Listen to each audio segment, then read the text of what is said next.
Hi guys, I get lots of design inspiration by walking up and down the aisles at a home improvement store. Call me crazy, but I like figuring out what I can create with unconventional materials that can potentially save us lots of money. For example, doors are not just functional for going in and out of a room, they can also be hung on the wall. Check this out. If you're looking for budget-friendly furniture ideas for a bedroom, doors can also be used as a headboard. Standard doors are 80 inches tall, so when turned horizontally, they are the perfect width for any size mattress.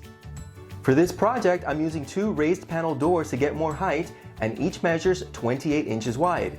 Begin by painting the doors in your favorite color and by cutting in with a brush around the panels. Then with a foam roller, you can paint the flat surfaces.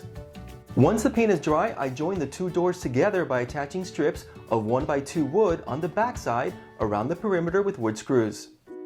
Now we have our new headboard. To hang on the wall, I'm using a French cleat bracket on either side to distribute the weight evenly. In the bedroom, mark the center of your wall and then install the second track of the French cleat bracket at the height you wish for the headboard to hang.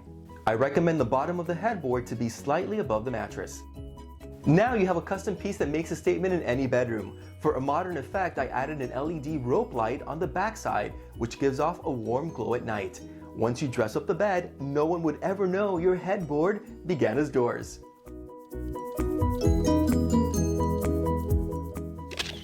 So, I think the project came out super cool. I hope you liked it. Whenever you decorate an empty room, buying furniture can take up a good chunk of the budget.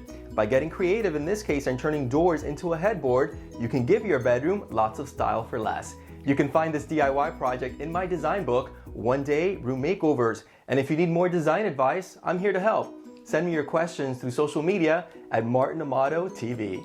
Until next time.